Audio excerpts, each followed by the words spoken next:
अचलपूर या नगरीमध्ये मी हर्षदा आपले सहर्ष स्वागत करते.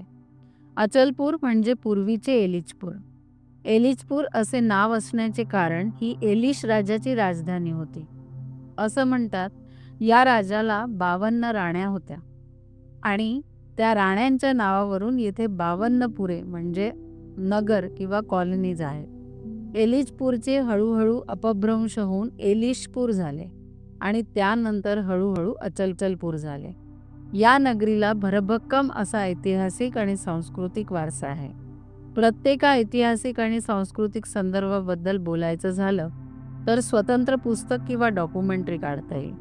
अचलपूर नगरीला चारही बाजूंनी परकोट आणि दिंडी दरवाजाचे संरक्षण आहे. या दरवाजांमध्ये अजूनही साबूत आणि चांगल्या स्थितीत असलेले दरवाजे म्हणजे दुल्हा गेट, हिरापूर गेट, बुंदेलपुरा गेट, खिडकी गेट आणि माळवेश गेट. या माळवेश गेटमधून आतमध्ये प्रवेश केला की काही पावलांच्या अंतरावरच माळवेशपुरा आहे आणि या पुऱ्यामध्ये शेवाळकरांचं निवासस्थान आहे. शेवाळकर हे मूळचे तसे धर्माधिकारी आणि शेवाळकरांचे मूळ गाव मराठवाड्यातील शेवाळा.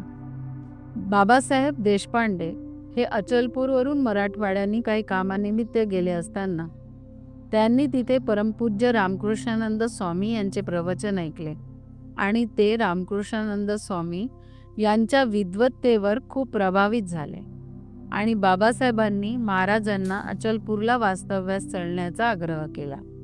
महाराजांनी येण्याची स्वीकृती देताच बाबासाहेब देशपांडे महाराजांना अचलपूरला घेऊन आले. शेवाळ्यावरून आलेले महाराज शेवाळ्याचे महाराज असं म्हणता म्हणता लोक शेवाळकर महाराज म्हणू लागले आणि तेव्हापासून शेवाळकर हे अचलपूरचे झाले. शेवाळकर महाराज हे निष्णात वैद्य होते, वेदसंपन्न होते. सरस्वती त्यांच्या जिभेवर विराजमान होती. त्यामुळे काही काळातच ते अचलपूरमध्ये प्रसिद्ध झाले. असे इच्छा म्हणून स्वीकारून स्वर्गवासी झालेल्या शेवाळकर महाराजांना काशीनाथ शास्त्री नावाचे अपत्य होते. काशीनाथ शास्त्री यांना बाळकृष्ण नावाचे अपत्य होते. बाळकृष्ण म्हणजे आमचे भाऊसाहेब, कीर्तन केसरी भाऊसाहेब शेवाळकर म्हणून ओळखल्या जाऊ लागले.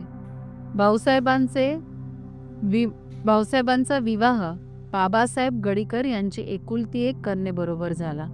भाऊसाहेबांना 4 अपत्य झाली. त्यापैकी ज्येष्ठ अपत्य बाळासाहेब शेवाळकर, ताई शेवाळकर पनके म्हणजे माझ्या वडिलांची आई आणि राम शेवाळकर. राम शेवाळकर हे जुळ्यातले. एक अपत्य वारले. बाळासाहेब शेवाळकर हे सिटी हायस्कूल येथे गणिताचे शिक्षक होते आणि तेथूनच मुख्याध्यापक या पदावरून निवृत्त झाले. ताई शेवाळकर पनके यांनी त्या काळात MA BEd करून वर्धेला केसरीमल गर्ल्स हायस्कूल येथे शिक्षिका म्हणून कार्य केले. राम शेवाळकर वणीच्या शाळेत शिक्षक म्हणून कार्यरत होते.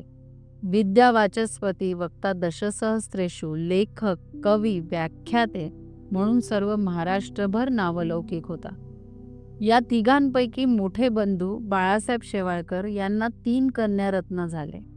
मोठी बेबी चित्रा शेवाळकर काळकर, लहानी रेखा शेवाळकर देशपांडे आणि मधली माझी आई अलका शेवाळकर पनके. माझ्या आईचे वडील बाळासाहेब शेवाळकर यांची पत्नी सिंधुताई ही पाटणबोरी येथील परमपूज्य माधवरावनाथ महाराज सरमुकदम यांची कन्या होती. माधवरावनाथ महाराज यांना अनेक दैवी सिद्धी प्राप्त होत्या. साक्षात ईश्वरपुत्र असे त्यांना म्हटले जायचे. पाटणबोरी हे गाव पैनगंगा नदीच्या तीरावर वसलेले आहे. अशी आख्यायिका आहे की पाटणबोरीच्या यात्रेदरम्यान ब्राह्मण जेवायला बसलेले असताना तूप संपले. आता पुरणपोळीवर काय वाढायचे?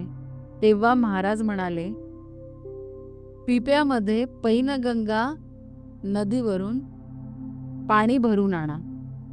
शिष्यांनी महाराजांच्या आज्ञेप्रमाणे पाणी भरून आणले.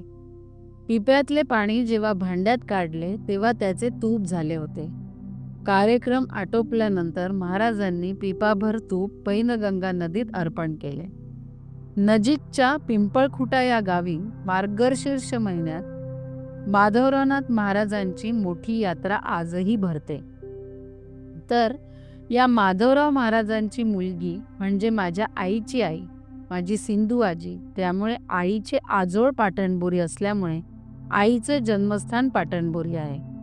आता पाटणबोरीची गादी आईचे मामे भाऊ विजयराव सरमुख कदम सांभाळतात.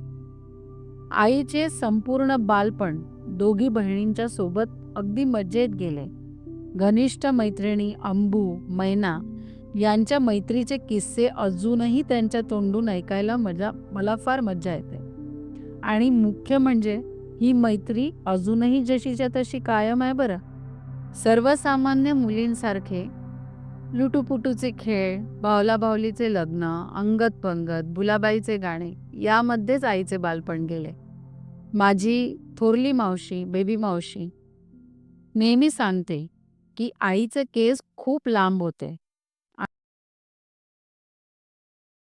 साधू यांच्यासोबत जायची. शाळेजवळील बाहेकर यांच्या शेतात चिंचेचे झाड होते, आजही आहे. तिथे चिंचा तोडणे,